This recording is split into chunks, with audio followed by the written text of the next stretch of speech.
ഓം നമോ നാരായണായ. പിന്നെ തപസ്വിനി സീതാദേവിയെ കണ്ടെത്താനുള്ള വഴി ശ്രീരാമദേവനോട് പറഞ്ഞുകൊടുക്കുകയും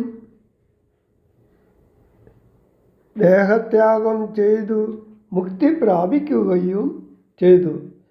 പ്രാകൃത ജാതിയിൽപ്പെട്ടവർക്കു കൂടി ഭഗവാൻ പ്രസാദിക്കുകയാണെങ്കിൽ മുക്തി ലഭിക്കും.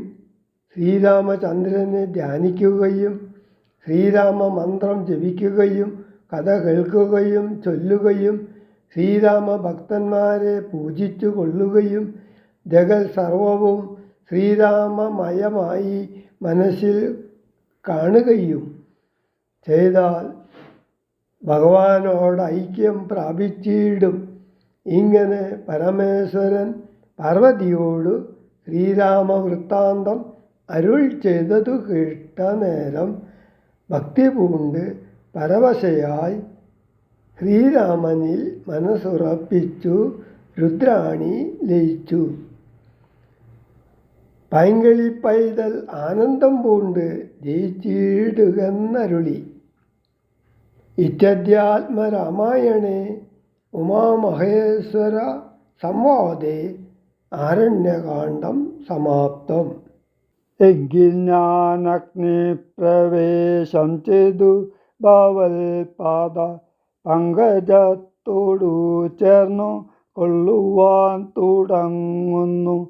പാർക്കണം മുഹൂർത്തമാത്രം ഭവാൻ അത്രൈവമേ തീർക്കണം മായാകൃത ബന്ധനം ദയാനിധേ. ഭക്തി പൂണ്ടിത്ത മുക്ത്വാ ദേഹത്യാഗവും ചെയ്തു മുക്തിയും സിദ്ധിച്ചിതു ശബരിക്കതു കാലം. ഭക്തവത്സലൻ പ്രസാദിക്കിലിന്നവർക്കെന്നിലെത്തിടും മുക്തി നിജ ജാതികൾക്കെന്നാകിലും. പുഷ്കരനേത്രൻ പ്രസാദിക്കിലോ ജന്തുക്കൾക്ക് ദുഷ്കരമായിട്ടൊന്നും ഇല്ലെന്നു ധരിക്കണം.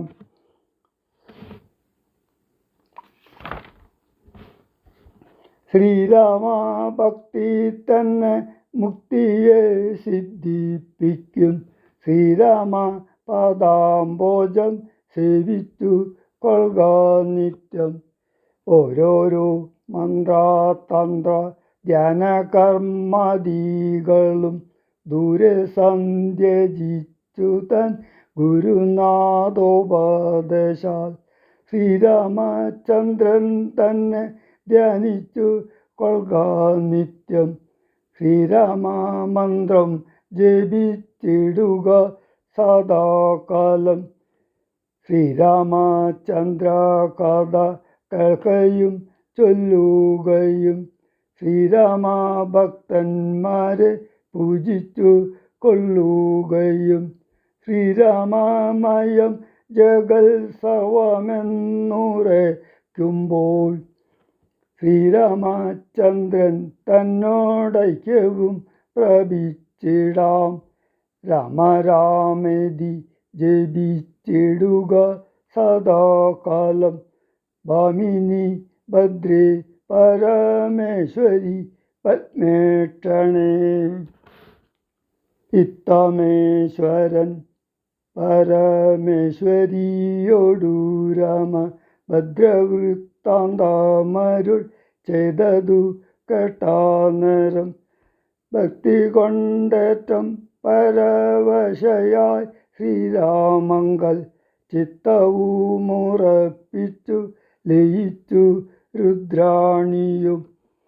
പൈങ്കിളി പൈതൽ താനും പരമാനന്ദം പൂണ്ടു ശങ്കര ജയിച്ചരുളെന്നിരുന്നരുളിനാൾ. ഇത്യധ്യാത്മരാമായണേ ഉമാമഹേശ്വര സംവാദേ ആരണ്യകാണ്ഡം സമാപ്തം.